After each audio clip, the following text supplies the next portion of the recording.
Spell English once again, and I'm your host Sasha. Today we are going to learn about another component of grammar called connectors. We are going to look at connectors in sentences. There are a number of them actually, and we'll be looking at conjunctions.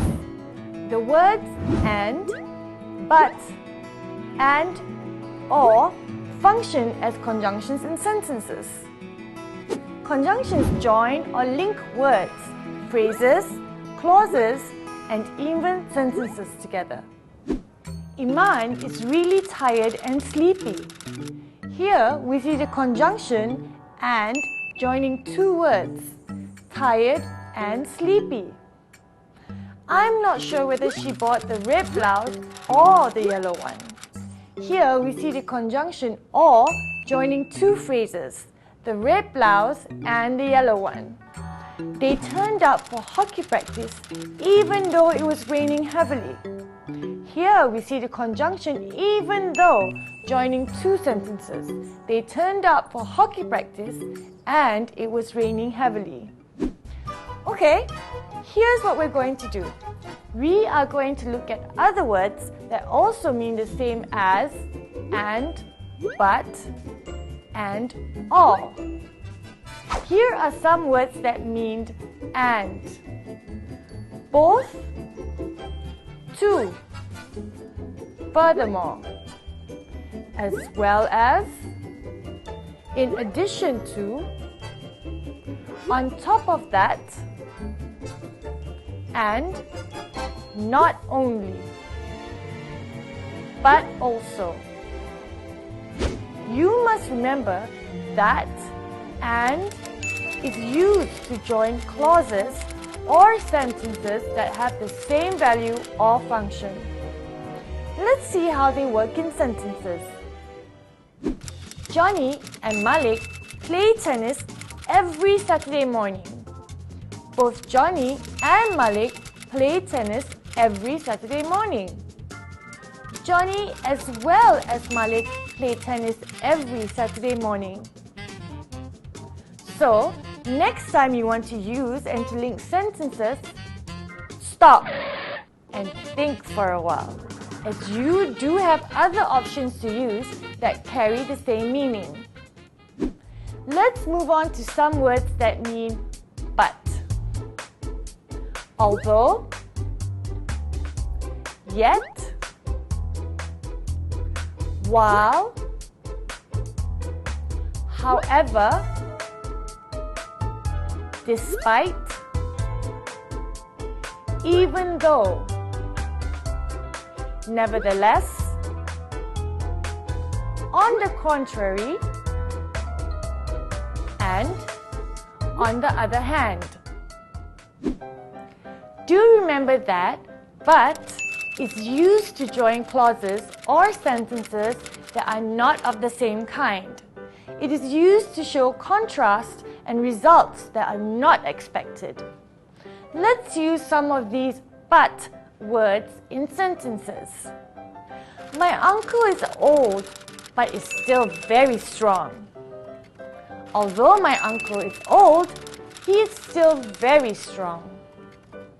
My uncle is old, yet he is still very strong. Okay, we're moving into words that mean or. And it's time to watch and listen to some of our friends in conversation. Take it away. Kiran, shall we go to the gym or the library? The library. Wait a minute, Nadia. I can't find my library card. Oh dear, what happened to it? I'm not sure, but I think it's either with Junaida or Grace. How come? Well, we were together at the library yesterday, so one of them must have taken it by mistake. Well, you need that card, otherwise they will not let you in.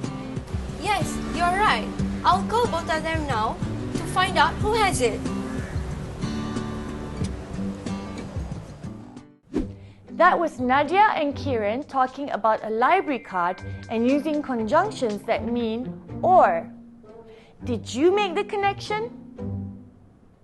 There were 3 of them.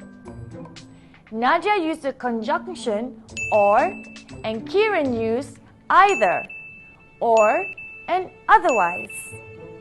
Now either, or, and otherwise also carry the meaning or in the context of that conversation. Let's watch the video again and see how these or words are used. Look out for the conjunctions that will be displayed. Kiran, shall we go to the gym or the library? The library. Wait a minute, Nadia. I can't find my library card. Oh dear, what happened to it? I'm not sure, but I think it's either with Junaida or Grace. How come? Well, we were together at the library yesterday, so one of them must have taken it by mistake. Well, you need that card, otherwise they will not let you in. Yes, you're right. I'll call both of them now to find out who has it. There you have it. 3 words that mean or. My advice to you is this. Go and read up on connectors and find more words that mean and, but, and or.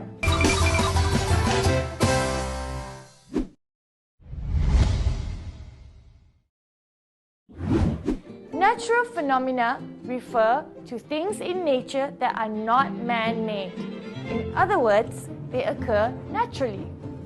Here are some very interesting and very beautiful natural occurrences. Sunrise. A sunrise can also be called sun up. This is the moment when the uppermost part of the sun appears over the horizon in the east and daylight begins. Aurora. The aurora is a truly beautiful natural light display in the sky. In the northern hemisphere, it is known as the aurora borealis or northern lights. In the southern hemisphere, the phenomenon is known as aurora australis or southern lights. Lightning. Lightning is a very bright flash of electricity that is produced by a thunderstorm.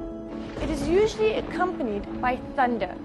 Although it is one of the most beautiful displays of nature, it is also one of the most deadly natural phenomenon known to man. Lightning can kill. Rainbow. A rainbow is another one of nature's spectacular designs. It is a phenomenon created by the refraction and reflection of light in water droplets. It usually takes the form of an arc and is said to be made of 7 colors. Do you know what they are? Okay, we're back with the poem A Fighter's Lines by Marzuki Ali. A poem is a piece of creative writing that communicates emotions and feelings to its readers. Poems are written in patterned language and usually have their own unique rhythm. Sometimes the words rhyme at line endings. Poets use figurative language where the imagery appeals to our physical senses. It helps us paint vibrant pictures in our mind using the sense of sight, smell, hearing, touch, and taste. Poems are usually arranged in a series of lines that can be separated into groups called verses or stanzas. Let's listen to a friend reading A Fighter's Lines. A Fighter's Lines. I am old and worn, and have lost all my strength sufferings. And the history of the fight for independence have forced sacrifices that know no name or life. From the wheelchair of the rest of my days, I, body and energy, crushed see and cannot do much. These times are too big a challenge for the remnants of my crippled years. The net of deceit spread everywhere disturbs me. In the name of justice, wake up and form ranks, sons of our ancestor. Be brave and erect a wall of people. Stand up, heirs of our freedom. I have no more voice. It is you now who should speak. Now that's a wake-up call for all of us. Yes, we must be united against our enemies from within and without. An enemy may not necessarily be war-related. It may not be an army from another country attacking and trying to conquer us. It may be internal, political, economic, or social problems that lead to a decay in moral values. Okay, let's look at two of the literary devices that are used in the poem. Contrast. The poet contrasts the personal past of the persona and the lives of the youth today. As a young man, the persona fought for independence and suffered a lot. In contrast, the youth of today are easygoing and not really concerned with what's happening around them. Another point of contrast is the persona's health. When he was a young independence fighter, he was young and strong. Now he's ill and weak. Metaphor. A metaphor is a comparison to describe one thing as being another. The persona uses the metaphor net of deceit. This is an indication of widespread corruption and shady dealings that plague the country and cause hardship to the people. Wall of people is another metaphor. This means that there is strength in unity. This wall, as it were, can protect the people and guarantee freedom in the future. Okay, that's it for Fighter's Lines. I hope that it has been of some help to you in trying to understand the poem. So until I see you again, take care and have a good time. Bye-bye!